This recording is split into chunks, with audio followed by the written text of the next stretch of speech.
kabar kalian semua? Kami harap kalian selalu dalam keadaan baik ya. Nah, ini adalah podcast pertama kami di semester 3. Tidak hanya semester yang baru, tapi kelompok kami juga baru loh. Kelompok baru ini beranggotakan 6 orang, yaitu ada saya sendiri Hansen dan beberapa teman saya, yaitu ada Cika, Sally, Donna, Jessica, dan Willy. Halo semua. Semoga kalian tidak bosan mendengarkan podcast kami ya. Karena yang pasti di setiap podcast kami ada hal-hal yang baru dan yang jelas menambah informasi. Yap, betul sekali. Jadi di podcast pertama ini kita mau bahas apa nih guys? Untuk podcast pertama ini, kita akan membahas tentang pelestarian lingkungan, khususnya di Indonesia.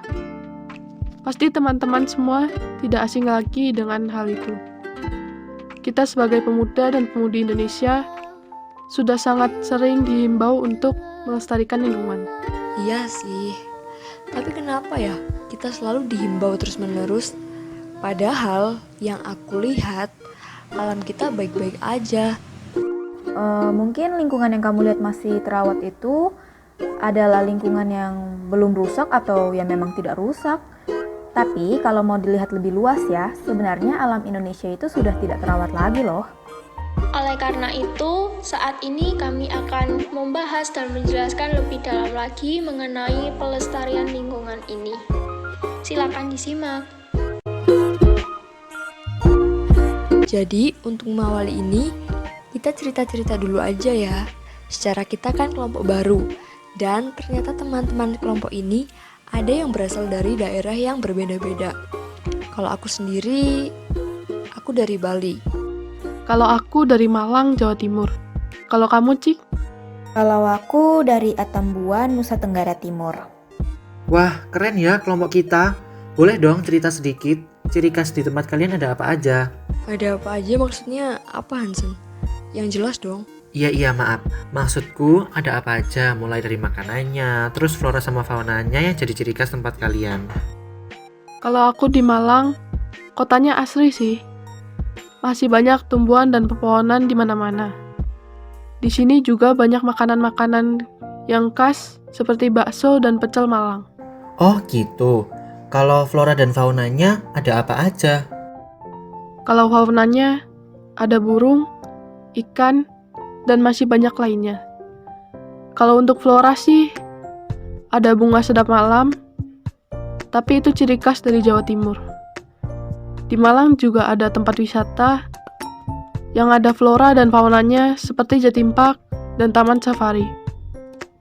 Pastinya banyak hewan-hewan yang jarang kita temui di lingkungan sekitar kita sehari-hari. Wow, cukup menarik juga ya kota Malang.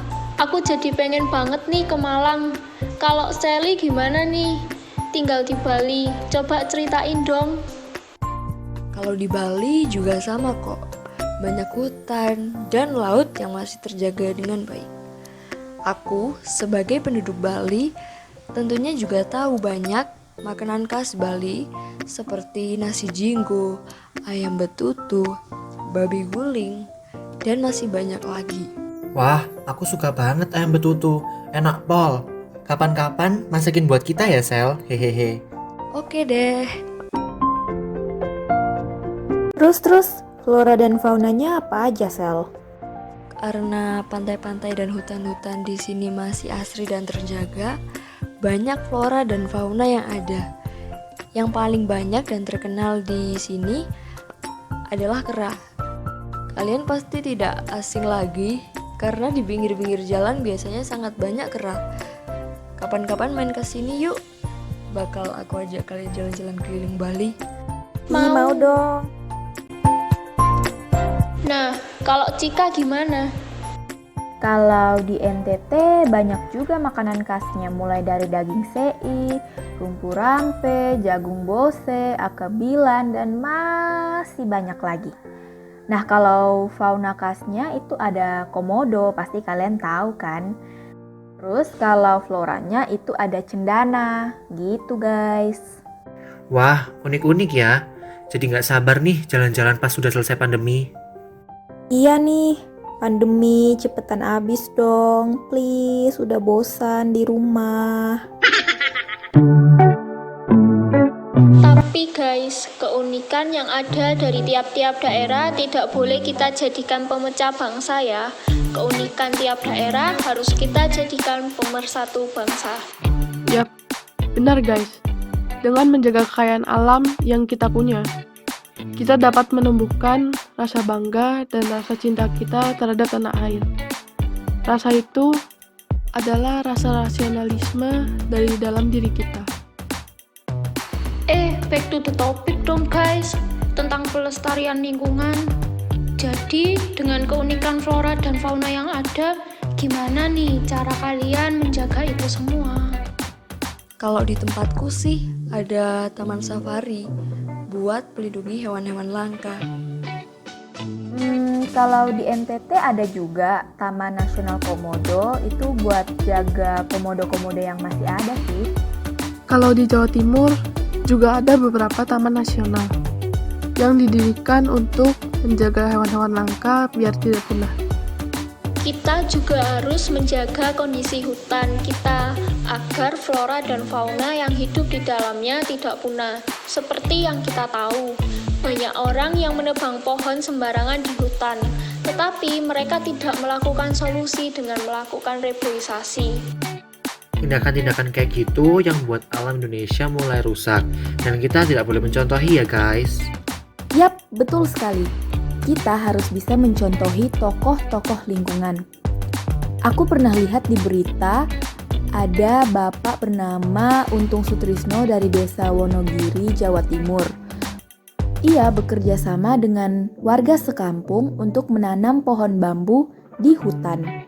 Mengapa beliau memilih bambu untuk ditanam? Karena menurut beliau, bambu bisa menyimpan berliter-liter air di batang bambunya dan juga bisa dialirkan di masa-masa kering. Nah, terus bambu juga memiliki masa pembiakan yang cepat, jadi dalam 3 tahun bambu sudah bisa ditanam kembali. Nah, dari situ Bapak Untung Sutrisno tuh berpikir, oh jadi kalau tanam bambu di hutan bisa menghasilkan keuntungan yang besar. Nah, dari situ Bapak Untung Sutrisno dan warga-warga kampung menanam bambu di hutan. Wah, betul. Aku juga pernah lihat beritanya. Nah, anjuran untuk merawat lingkungan ini juga pernah disampaikan langsung oleh Bapak Paus Fransiskus dalam ceramahnya dari Vatikan. Kita semua tanpa terkecuali diajak buat merawat bumi yang jadi tempat tinggal kita. Dengan menjalankan ajakan Bapak Paus Fransiskus, kita juga bisa sambil mewujudkan sifat-sifat gereja yang ada 4 itu, sifat-sifat gereja yang 1, kudus, katolik, dan apostolik loh. Oh ya, upayanya gimana aja Don? Kita bisa mendalami ayat-ayat kitab suci yang menceritakan tentang pelestarian lingkungan, bekerja sama dengan orang muda Katolik untuk menanam pohon di sekitar gereja, melakukan kegiatan rekoleksi maupun sharing yang bertemakan tentang pelestarian lingkungan. Wah guys, di podcast pertama kita banyak banget ya hal yang bisa kita dapat. Mulai dari flora, fauna, makanan khas daerah, sampai upaya melestarikan lingkungan loh. Weh, nggak sadar loh aku, kita ngobrolnya panjang banget. Kalau gitu, nanti kita sambung lagi di podcast yang selanjutnya dengan topik yang berbeda ya. Makasih loh guys, aku jadi dapat banyak informasi dari podcast pertama kita ini.